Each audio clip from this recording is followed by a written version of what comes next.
মূর্ধন্য ষ নিয়ে কয়েকটা আলাপ করে নিই। মূর্ধন্য ষ, দেখো এই জায়গাতে আমি দুইটা মার্ক করেছি, একটু লক্ষ্য করো।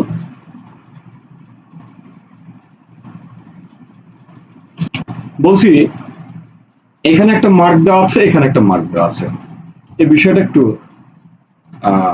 লক্ষ্য করো। বলছি অ আ এই দুটি ধ্বনির দুটি স্বরধ্বনির পর মূর্ধন্য ষ আসলে সেটা মূর্ধন্য সরি ষ আসলে সেটা দন্ত স।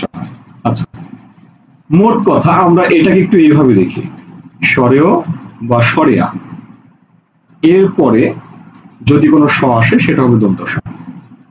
এই স্বর আর স্বরেয়া বাদ দিয়ে বাকি যে ৯টা বর্ণ আছে, অর্থাৎ বাকি যে স্বরবর্ণ ৯টা আছে এরপরে মূর্ধন্য স। কথাটা একটু বোঝো, এই কথাটা একটু বোঝো, এটা একটু বোঝার আছে, এটা একটু বোঝার আছে, এই বিষয়টা একটু বোঝো।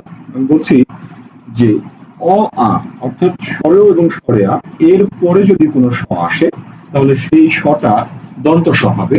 আর এই অ আ ছাড়া বাকি যে ৯টা স্বরবর্ণ আছে তাদের পরে মূর্ধন্য স হবে। এই কথাটা একটু মাথায় নাও, আমি বুঝিয়ে দেব কিভাবে। আচ্ছা, এটুকু যদি আমরা বুঝে থাকি তাহলে একটু লক্ষ্য করো, আমরা একটা কাজ করব। কোন একটা স আসছে সেটা দন্ত স হবে না মূর্ধন্য স হবে, ঠিক আছে? কোন একটা শব্দ আসছে, কোন একটা মানে শব্দে কোন একটা স আসছে, সেই সটা দন্ত স হবে না মূর্ধন্য স হবে। এটা নির্ভর করবে এই স এর আগে যে ব্যঞ্জনটা আছে সেই ব্যঞ্জনের সাথে অ যুক্ত আছে না আ যুক্ত আছে। যদি অ আ যুক্ত থাকে তাহলে সেটা হবে দন্ত স। যদি অ যুক্ত না থাকে অর্থাৎ অ আ ছাড়া অন্য কোনো স্বরধ্বনি থাকে তাহলে সেটা হবে মূর্ধন্য স।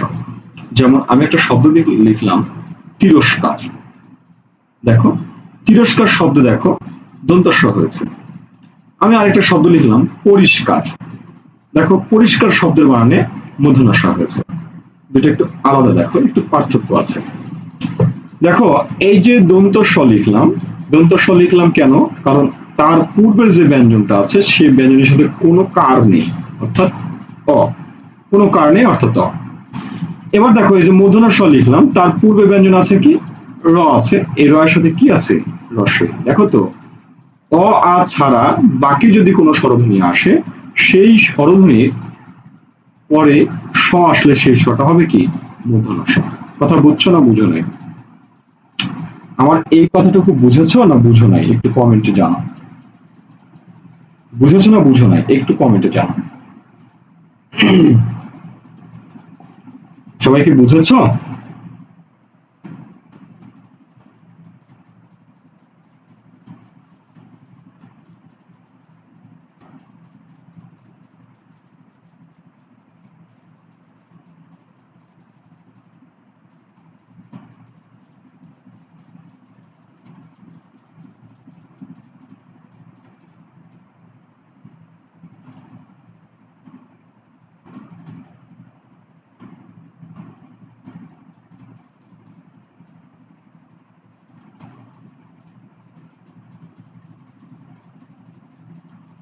আচ্ছা, বুঝেছো, ওকে, ধন্যবাদ। আচ্ছা, তাহলে আমরা বুঝেছি, এবার আমরা একটু সামনে বাড়াই। দেখো তো এখানে আমি যে উদাহরণগুলো নিয়ে আসছি, যে উদাহরণগুলো আমি দেখাচ্ছি, যে উদাহরণগুলো আমরা দেখছি, এটা একটু তাকাই। দেখো তো তিরস্কার দন্ত স হয়েছে কেন? তার পূর্বের বর্ণে কোনো কার নেই। নমস্কার দেখো দন্ত স হয়েছে কারণ তার পূর্বের বর্ণে কোনো কার নেই। কোনো কার নেই মানে কি? অ আছে। দেখো পুরস্কার, হ্যাঁ পুরস্কার শব্দ দেখো দন্ত স হয়েছে কেন? কোনো কার নেই। বৃহস্পতি দেখো দন্ত স হয়েছে, কোনো কার নেই। আস্পদ দেখো যে আ আছে তাই আস্পদ। দেখো আস্ফালন লক্ষ্য করো দন্ত স হয়েছে কেন? পূর্বে আ আছে। আস্কারা দেখো দন্ত স হয়েছে, পূর্বে আ আছে। পরস্পর দেখো কোনো কার নেই রয়ের সাথে। এই যে দন্ত স তেজস্কর দেখো কোনো কার নেই। ভাস্কর দেখো দন্ত স আছে কেন? আকার আছে। স্নেহাস্পদ দেখো দন্ত স হয়েছে, আকার আছে। শ্রদ্ধাস্পদ দেখো আকার ছিল, দন্ত স হয়েছে।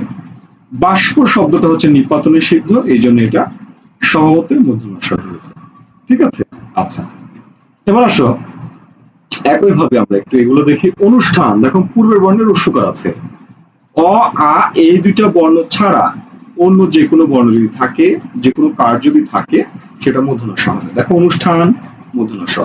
অভিষিক্ত, দেখো যে রস্বইকার মূর্ধন্য ষ। দেখো এই জায়গাতে আছে অনুষঙ্গ, অনুষঙ্গ দেখো রস্য মূর্ধন্য ষ।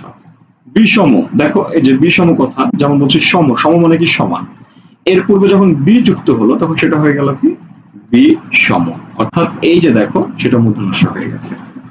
বিষাদ মূর্ধন্য ষ। আয়ুষ্মান, দেখো রস্যু মূর্ধন্য ষ। আয়ুষ্কাল রস্যু মূর্ধন্য ষ। আবিষ্কার মূর্ধন্য ষ, দেখো আগের বর্ণে রস্বইকার। পরিষ্কার রস্বইকার।